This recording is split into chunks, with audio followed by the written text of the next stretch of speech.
So in the topic metallurgy, we have to continue with extraction of aluminium.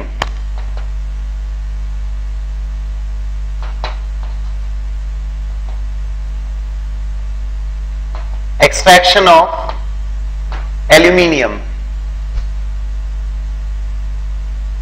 Aluminium metal highly electropositive होता है, तो सिर्फ aluminium ही नहीं, in general इस तरह के सभी मेटल्स के लिए जो हाईली इलेक्ट्रोपॉजिटिव हों, इनके एक्सट्रैक्शन की जो मेथड अप्लाई की जाती है उसमें इलेक्ट्रोलाइटिक रिडक्शन प्रोसेस होती है।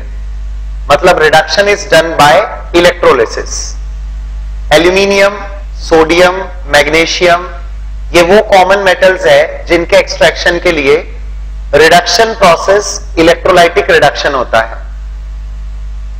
इंपॉर्टेंट बात अब ये होती है कि जब आप इलेक्ट्रोलाइटिक रिडक्शन से एक्सट्रैक्शन ऑफ एल्यूमिनियम करेंगे तो जो ओर ऑफ एल्यूमिनियम होता है it should be very properly concentrated.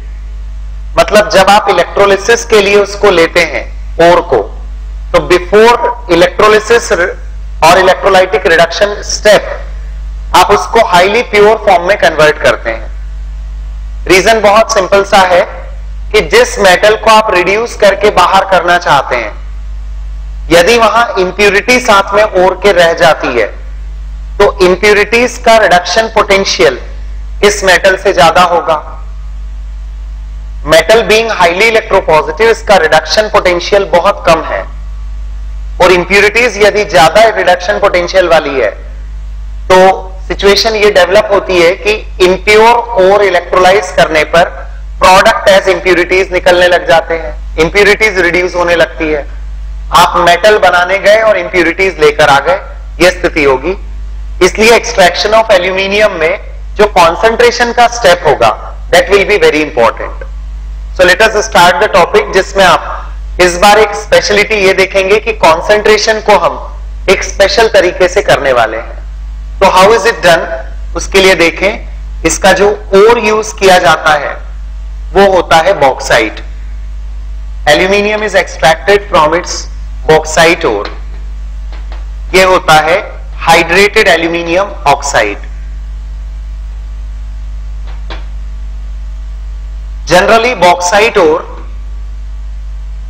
दो टाइप्स में क्लासिफाइड है। एक होता है व्हाइट बॉक्साइट और एक होता है रेड बॉक्साइट। जो व्हाइट बॉक्साइट होता है it has mainly the impurities of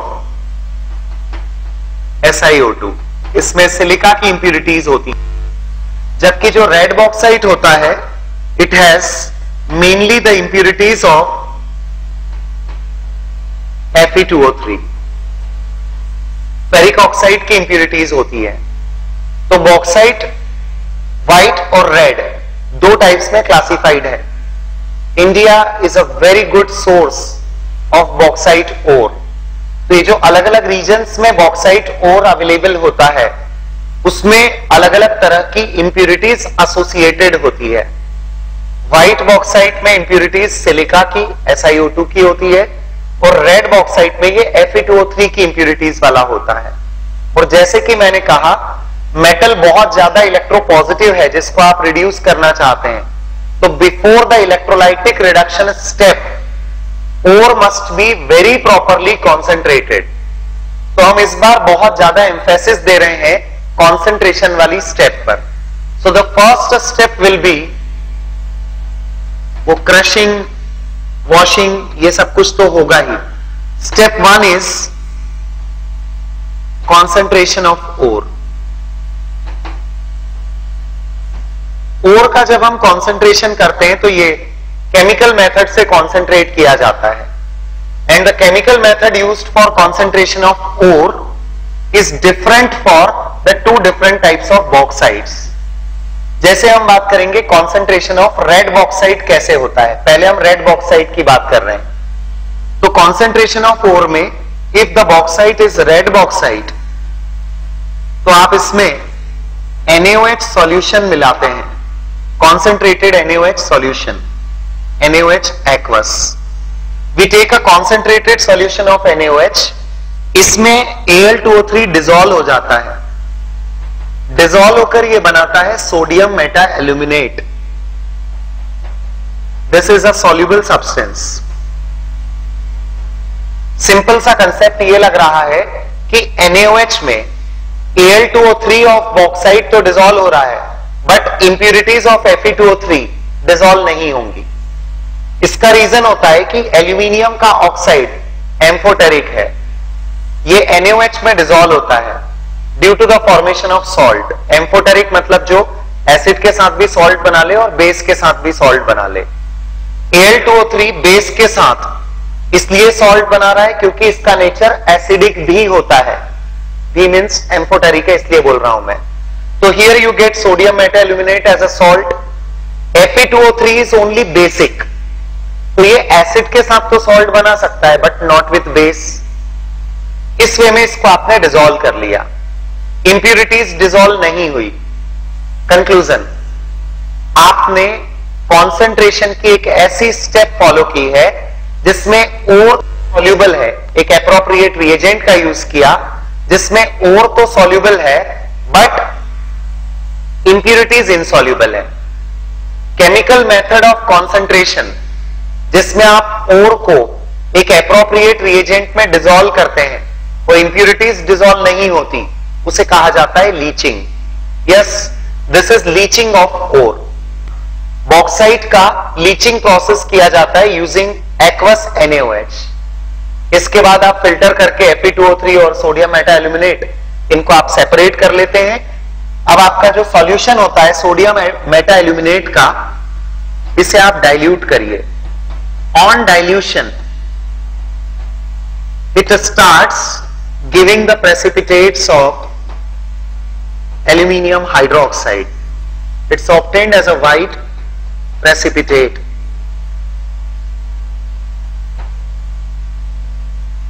Along with NaOH. Actually ये प्रोसेस भी रिवर्सिबल है, ये प्रोसेस भी रिवर्सिबल है। फर्क ये है कि यहां आप कॉन्सेंट्रेटेड NaOH यूज करते हो तो ये इसको डिसॉल्व कर लेता है, और यहां पर आप उसका डाइल्यूशन कर रहे हो। कंटिन्यूअस डाइल्यूशन करने से ये प्रेसिपिटेट बनेगा, आप इसको फिल्टर करके अलग करते जाएं। जब Al2O3 अब फिल्टर होकर अलग हो जाएगा, इनफैक्ट AlOH थ्राइस, तो इसे आप स्ट्रांगली हीट करके Al2O3 के फॉर्म में कन्वर्ट कर सकते हैं bye dehydration. The Al2O3 now obtained is pure. Bauxite का Al2O3 आपने डिसॉल्व करके सेपरेट कर लिया, अब ये प्योर एल्यूमिना कहलाता है। This is called as alumina. तो बॉक्साइट से आपने एल्यूमिना को सेपरेट कर लिया। ये केमिकल मेथड ऑफ कॉन्सेंट्रेशन है जिसको आप लीचिंग की कैटेगरी में रखते हैं, ये वाली स्टेप को, और इस एंटायर प्रोसेस को बेयर्स प्रोसेस के नाम से जाना जाता है। This is called as Bayer's process. So we should keep in mind कि बेयर्स प्रोसेस जो होती है ये बॉक्साइट ओर के कॉन्सेंट्रेशन की मेथड है, और उसमें भी स्पेशली कौन सा बॉक्साइट? रेड बॉक्साइट, या बॉक्साइट जिसमें इंप्यूरिटीज ऑफ Fe2O3 है, उसके लिए bears process of concentration apply किया जाता है। Everything will remain same with the difference of by product carbon dioxide. यदि आपने शुरुआत में NaOH सॉल्यूशन की जगह सोडियम कार्बोनेट सॉल्यूशन लिया तो, आई रिपीट, बेयर्स प्रोसेस में जैसे आप NaOH यूज कर रहे हो, इसकी जगह पर आप यदि सोडियम कार्बोनेट यूज करते हो तो भी आगे के स्टेप्स ऐसे ही होंगे। सोडियम कार्बोनेट सॉल्यूशन में ये सोडियम मेटा एल्यूमिनेट बनाकर डिसॉल्व होगा, बाय प्रोडक्ट CO2 निकाल देंगे आप। उसके बाद इसका डाइल्यूशन करिए, उसके बाद इसको डिहाइड्रेट कर लीजिए, इससे भी आप प्योर एल्यूमिना तक पहुंच सकते हैं। सिमिलर टू बेयर्स प्रोसेस, यदि आपने NaOH की जगह सोडियम कार्बोनेट यूज किया तो प्रोसेस हॉल्स प्रोसेस कहलाती है। I write it here, Hall's process.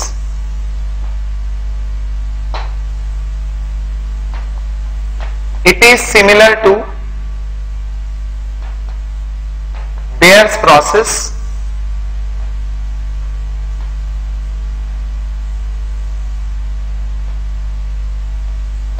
with the difference that Na2CO3 solution is used in place of NaOH. बनता हुई सोडियम मेटा एल्यूमिनेट है।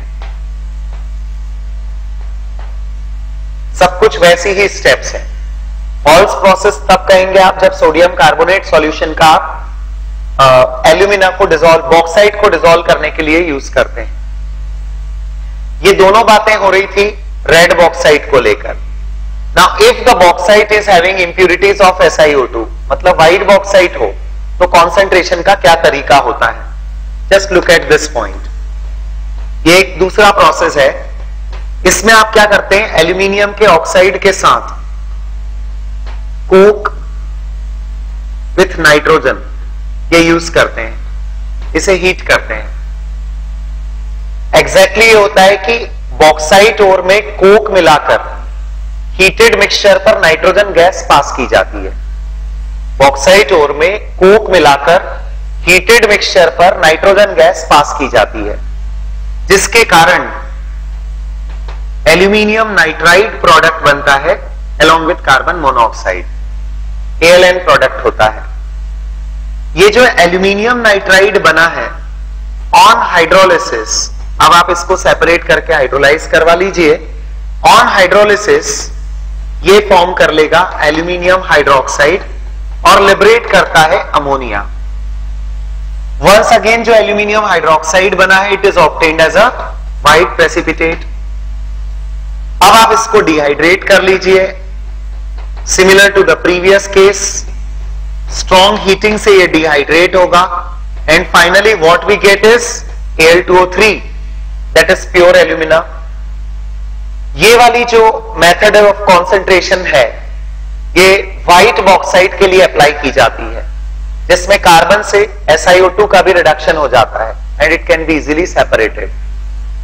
लेकिन इस बार ये जो पूरी प्रोसेस आपने देखी इसे कहा जाता है सरपेक्स process of concentration.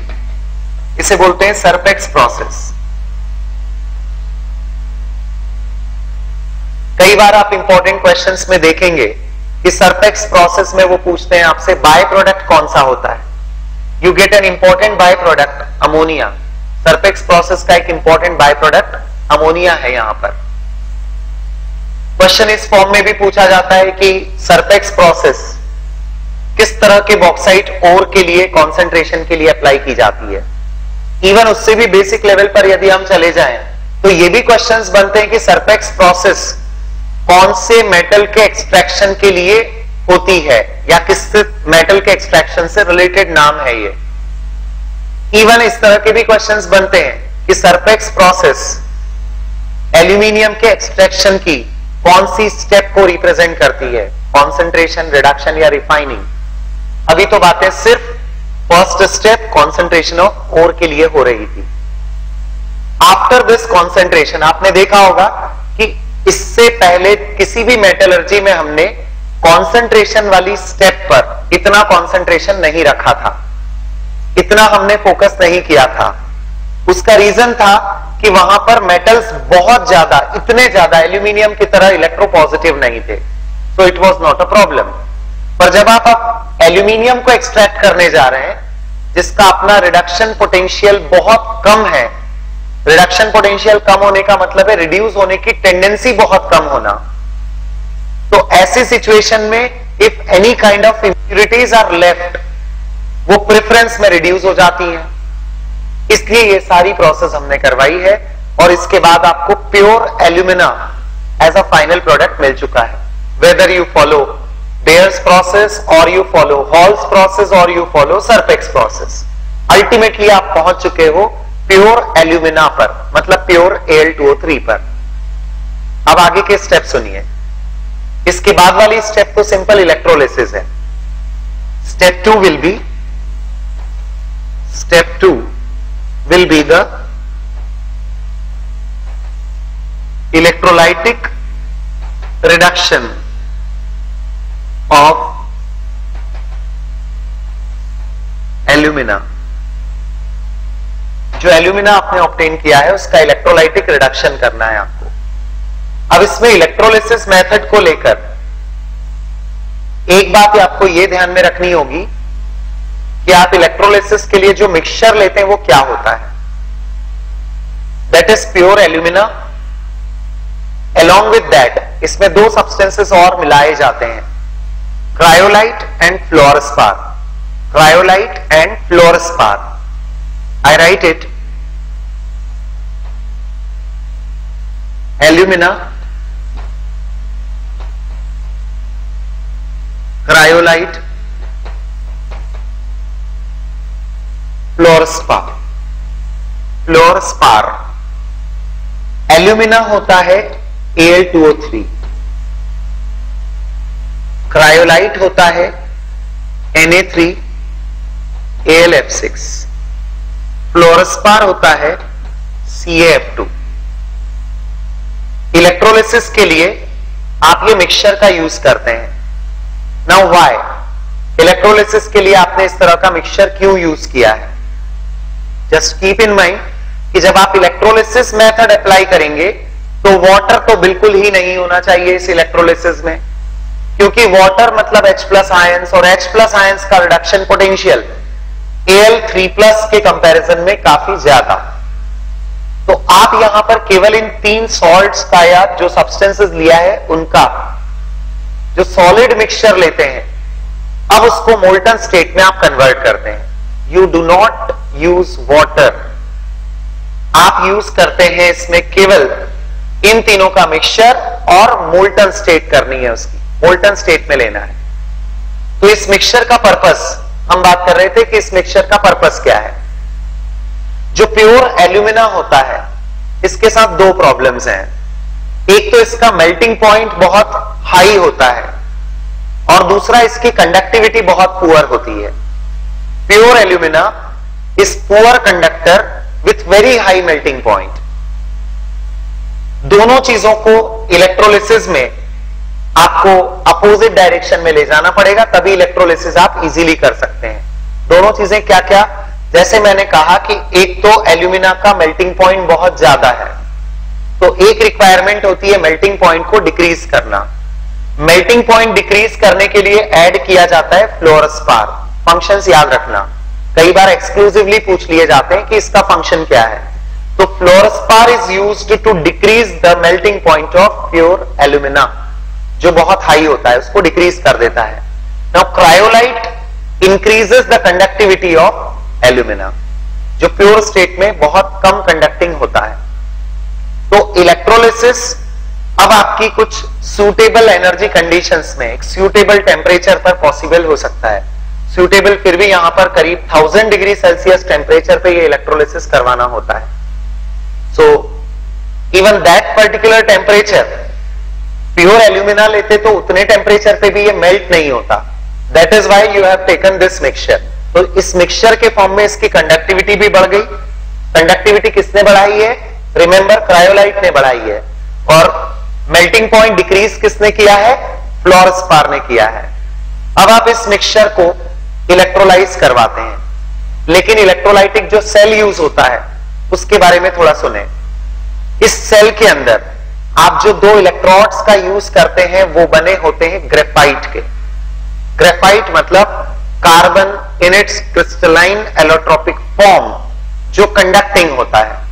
Naturally electrodes तो कंडक्टिंग मटेरियल के ही होंगे, पर कार्बन ले रहे हो आप in the form of graphite. तो दोनों इलेक्ट्रोड्स क्या हैं? ग्रेफाइट के ही फॉर्म में है। पर कैसे यूज होते हैं? एक पूरा ग्रेफाइट का सेल ही बना होता है, मतलब जो कंटेनर की वॉल्स होती हैं वही ग्रेफाइट की बनी होती हैं, और दूसरा कुछ ग्रेफाइट की रॉड्स उस कंटेनर के अंदर सस्पेंडेड होती हैं। तो पूरा कंस्ट्रक्शन एक बार और सुने।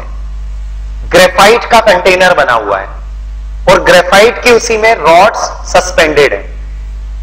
जो पूरा कंटेनर है वो कैथोड के फॉर्म में काम करेगा, और जो रॉड्स होती हैं वो एनोड के फॉर्म में काम करेगी। अलग अलग इसके लिए ओपिनियन है, अलग अलग व्यूज हैं कि इसमें क्या क्या रिएक्शंस होती हैं। A large complexity in the reactions is considered. ये कंक्लूजन लेकिन निकला है कि बहुत ज्यादा कॉम्प्लेक्सिटी वाली उन रिएक्शंस में से कंक्लूजन तो ये है कि Al2O3 रिड्यूस होता है। जो कार्बन आपने ग्रेफाइट के फॉर्म में लिया है उसी के कारण ये रिड्यूस होता है। और ऑक्सीडाइज क्या होता है, ये भी एक ग्रेफाइट के फॉर्म में जो आप एनोड लेते हैं